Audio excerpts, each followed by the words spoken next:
Hey, YouTube friends, BitChute friends, I'll probably post on both. I'm going to capture from Viva Fry. He's in Ottawa documenting the Rolling Thunder rally. It's not called a protest or a demonstration, it's a rally at the War Memorial. It's led by veterans who are obviously alive and have participated in conflicts in the recent history, in the last 20, 25 years, and very troubled souls. I'm going to just capture this fellow. I have a lot of compassion for people like this who have gone through horrendous experiences, and they have been at the edge of the precipice. He talks about the fact that he was suicidal and very close to killing himself after he returned from his duties in Bosnia and I believe in Iraq as well. He talks about this. And I want you to hear this. And here is, I'm going to preamble rather than afterwards. I'm going to say how I feel about this and what I think is happening in the context of what I am really inspired or motivated by. And these people are noble souls. They're standing up for their birthright. One of them said that freedom is not given by anybody. It is our birthright. They refer to it as God gives our freedom, but it is the birthright. And veterans defend that freedom. That was a statement that made a lot of sense to me, that no one gives us any freedom. We are born free.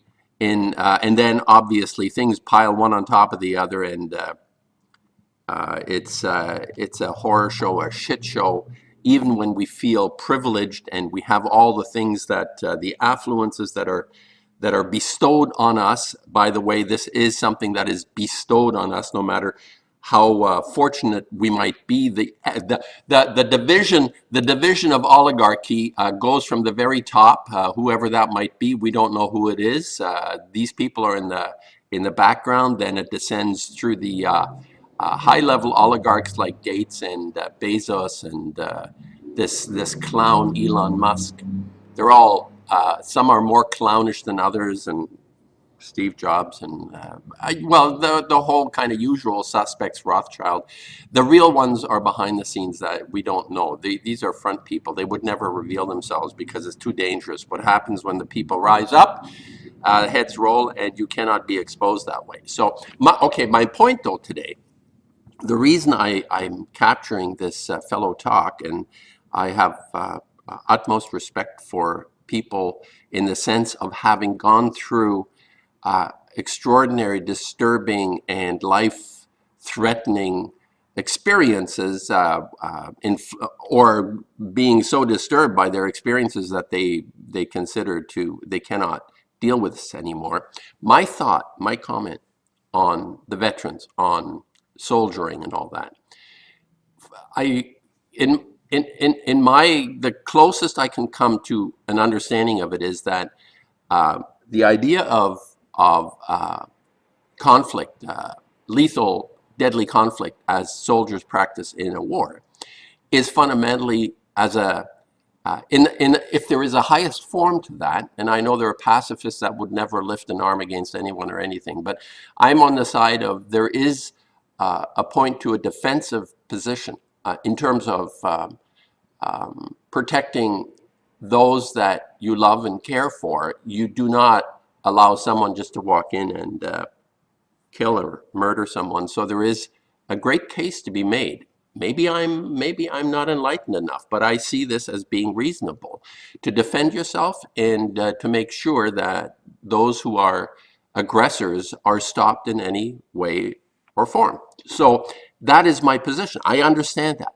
Where it starts to break down is, and I understand people have life experiences that deepen through the experiences. This fellow almost lost his life by suicide, but his experience has been to some extent understood, but not really. This is my preamble.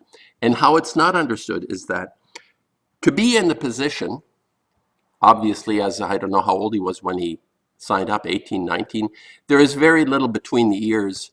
More importantly, in terms of your heart strength, the strength, your fortitude, your conscience doesn't really exist at that point. We learn it. We begin to become in touch with that inner voice more and more.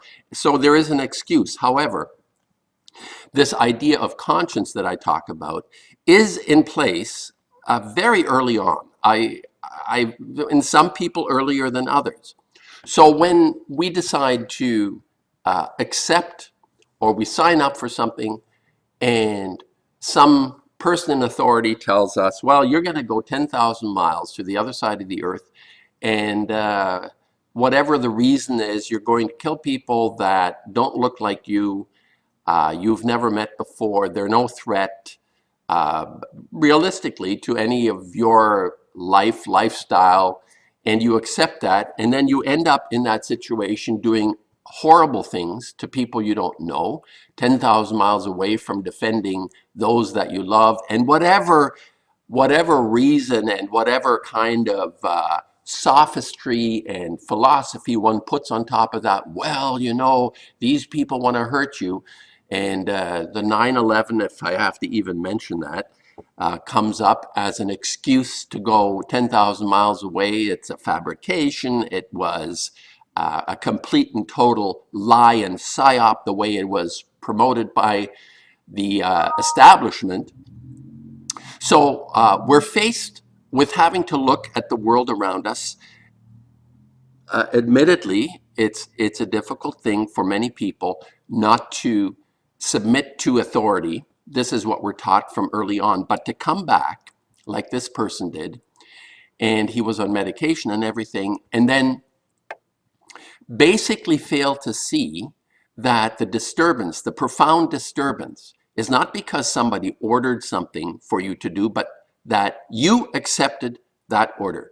That this goes, it's a very personal thing. It's not something that we can put on the reptiles, the oligarchs who manipulate reality to their advantage and make sure that people are kept stupid and dumb, and they don't care if you kill yourself, if you're a veteran. There is no respect by the establishment for these people, shown in the Freedom Convoy, how they dealt with everybody, and the Native community, how they deal with these people when they think nobody's really watching. They decimate them, they continue. There is no regard.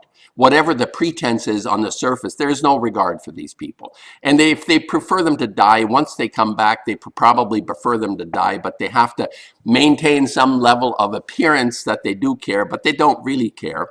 And when this hits home, a person like this, they go into utter and total despair, because that decision that they made is completely left to them.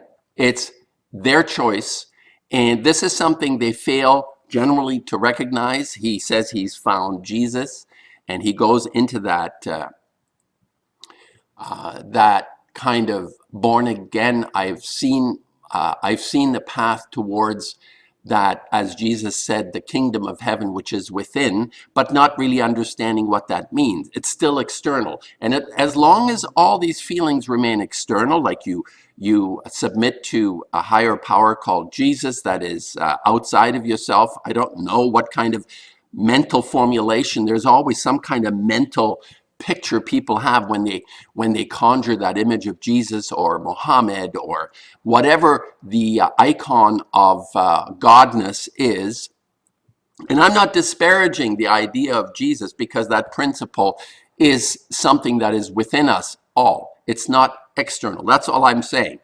And for people to come to Jesus, fundamentally, to me, if it's a true kind of acceptance of our responsibility, my responsibility is to internalize whatever that means, not to have follow the rules that you believe Jesus wanted you to follow, like the authority that sent you to Iraq to use dirty bullets, to use spent uranium to decimate a country that has done nothing wrong to you. This is the pressure that weighs on these people's hearts, because they have a conscience, they have a heart, and then they come out and they express and they explain, and they are treated with such disregard, pumped full of chemicals in order to manage and continue to live some sort of life. They'd like them to disappear, like I said, but that would be too obvious.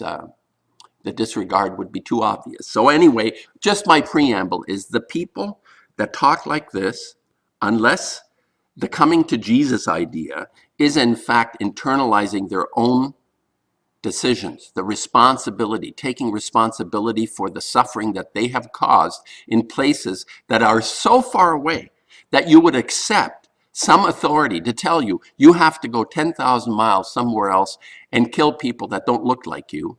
This is the unrecognized, the, the flaw in all of these people if they continue to externalize the choices they made. That's what I want to say. Now, I consider this person an ally, maybe not on the level of understanding that I would like a person.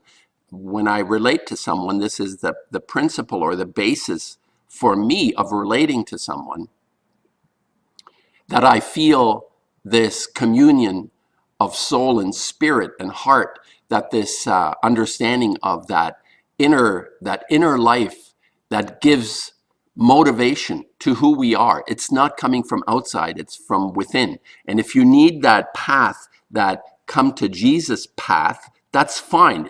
It's an ally, but it's not really going to be fulfilled within any person. Each person that has gone through this experience I have not, so I can't, I mean, it is horrendous what I imagine they've gone through. So I can't even imagine what that might have been.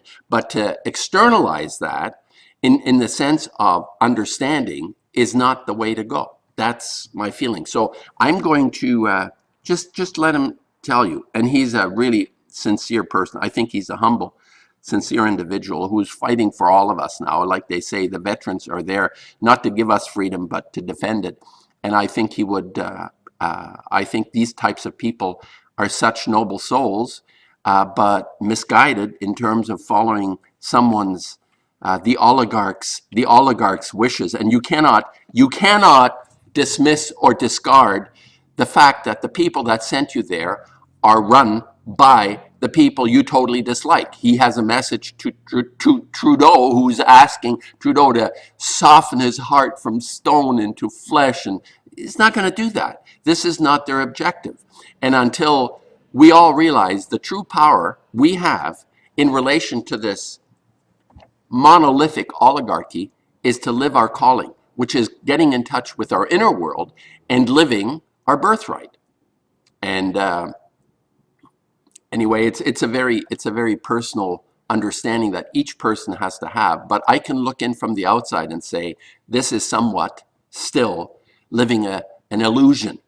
And we have to recognize the difficult, to come to terms somehow with the choices we've made in the past that were so wrong that would have this person decide suicide is the only way out. And the Jesus thing may go for a while, but it's not going to solve the problem. So I'm going to, my screen capture only works. I should have put my own face. I'll run it for a little bit and then continue. If the screen capture stops it, I'll continue. Let's see.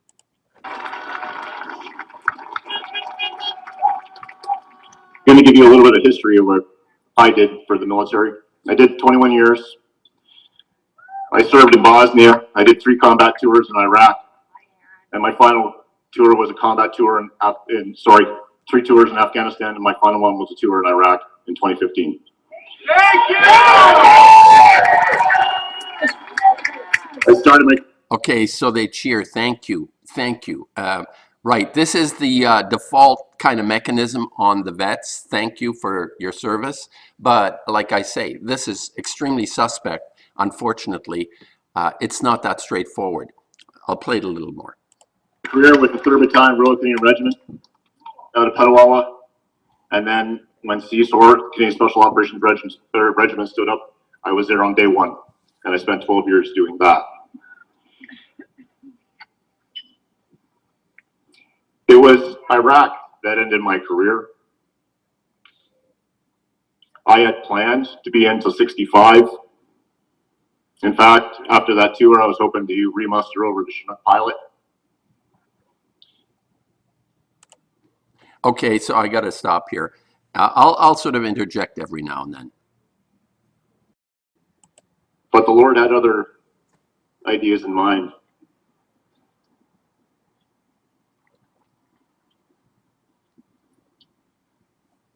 When I never actually got to go back to work when I came home from that tour, not one day.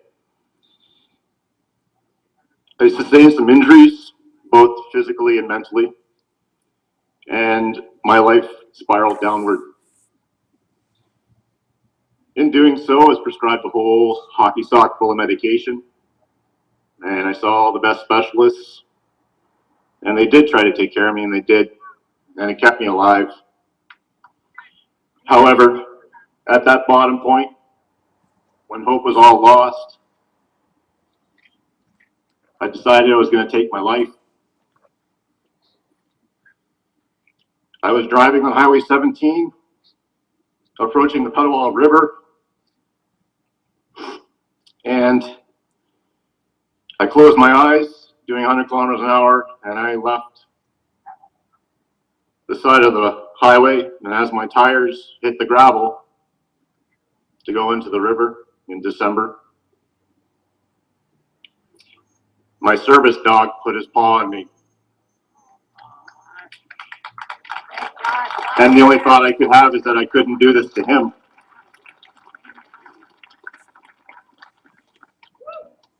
I was at a very, very low point. Just destroyed. I associated my entire being as a member of the Canadian Armed Forces as who I was, is what I loved, and it's what I was. And when it's taken from you, and veterans know, you have a sense of loss. Your sense of purpose is gone. You don't know who you are anymore. And when you're fighting all the demons that come to you in the night, and you don't know where to turn, I'm going to make an admission to you. When this was all happening, I was an atheist. I did 41 years of my life getting through, not knowing the Lord. And I would say at this point, a moving story about a person, troubled person, that after 41 years, the true recognition was that he has a conscience. Now, this admission,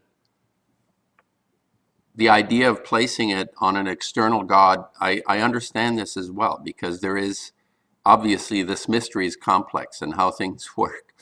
Far be it from me to say how it actually works. But I know that what I've understood is that this is entirely an inner world, and the demons that he faced weren't arbitrary. They had to do with the decisions he had made in life and understood something about that. And he becomes a better person by doing the right thing. But for our own sakes, it's how far we're capable and able to push where that demon originates. And it's not the oppression from outside, because that is something we can deal with. The real true affliction we face is not being honest with ourselves about what it is that we are responsible for and to.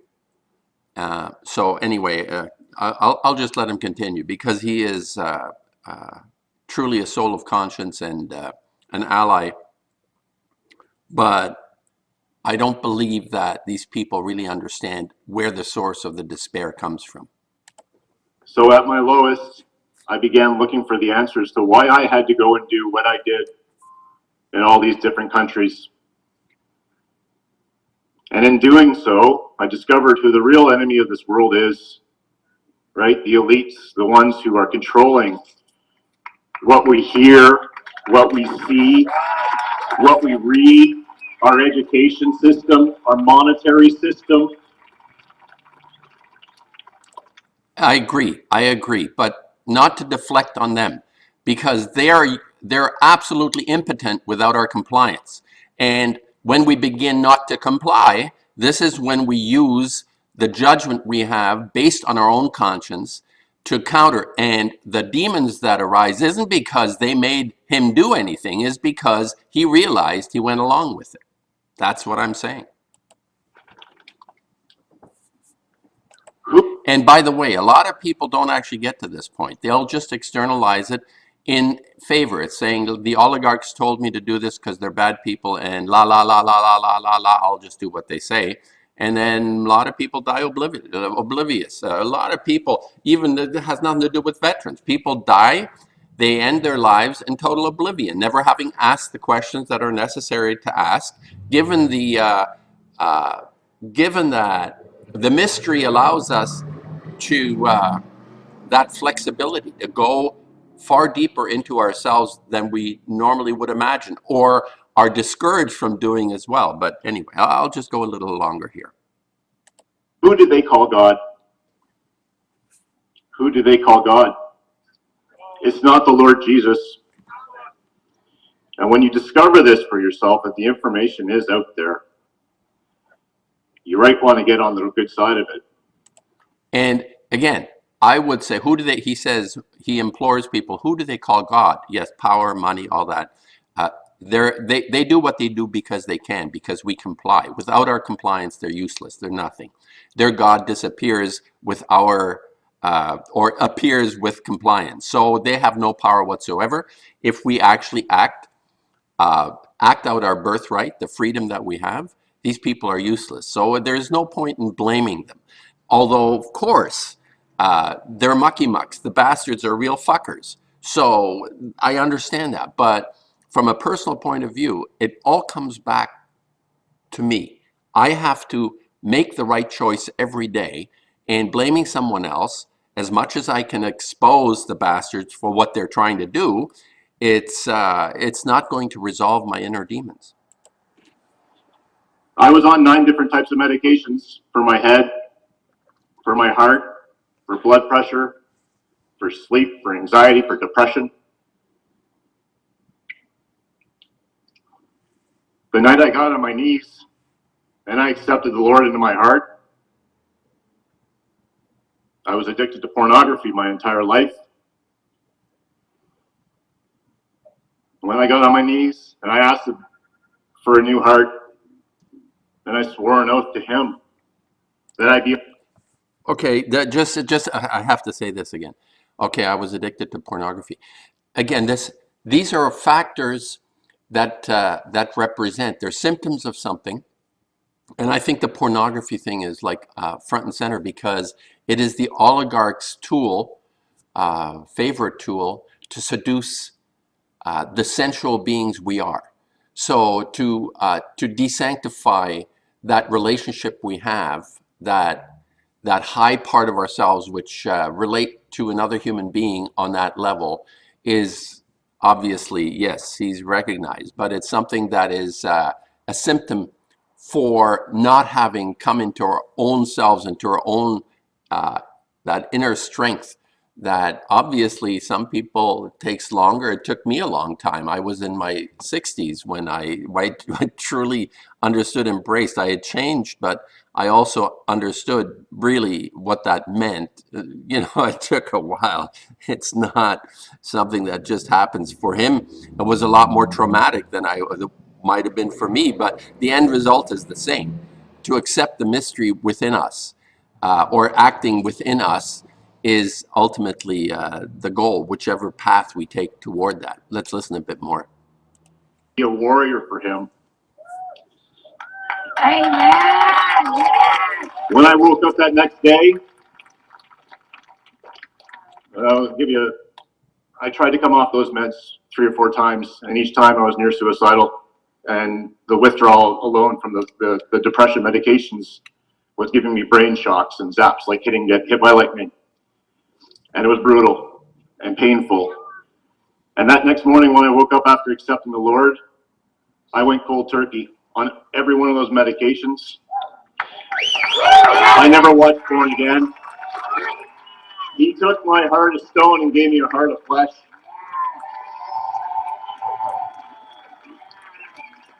And it's been nothing but miracles ever since. I'd like to give a personal message to the Prime Minister of Canada. And it's a message of love. Justin,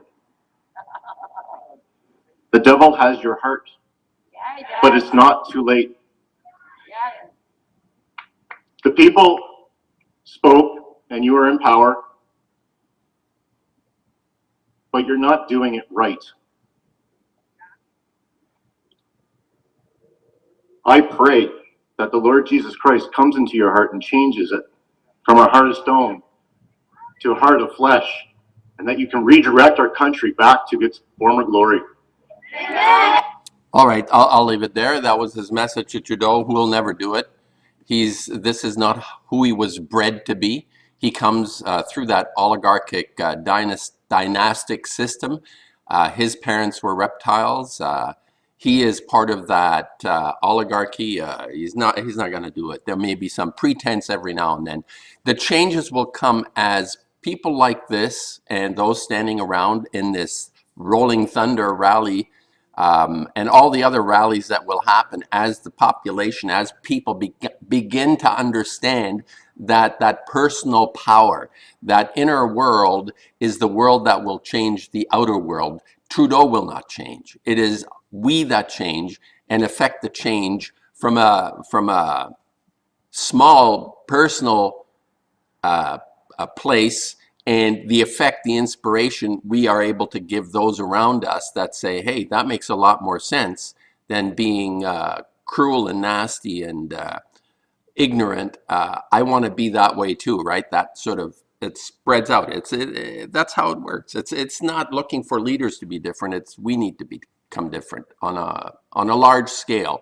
And there's too much convenience. A lot of people actually enjoy the affluence that we're being paid in order to keep our mouths shut and just keep doing what this fellow was asked to do when he was 18 or 19, to go and kill people with brown skin that hadn't hurt anybody. Anyway, I'll leave it there. Shout out to Viva Fry, who is in Ottawa. He has been doing great sort of documentary stuff.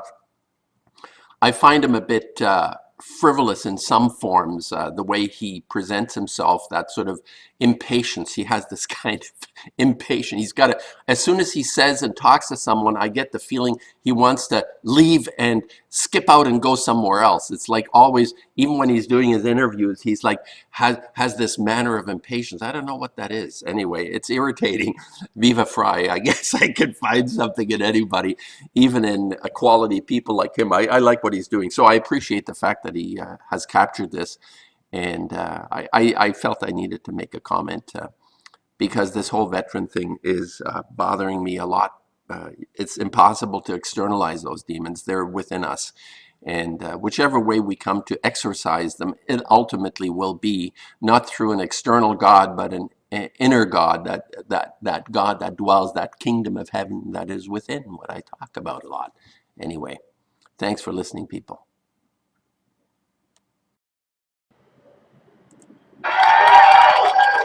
God has given us all a conscience, and we all know deep down right from wrong, and that's what's brought you here today.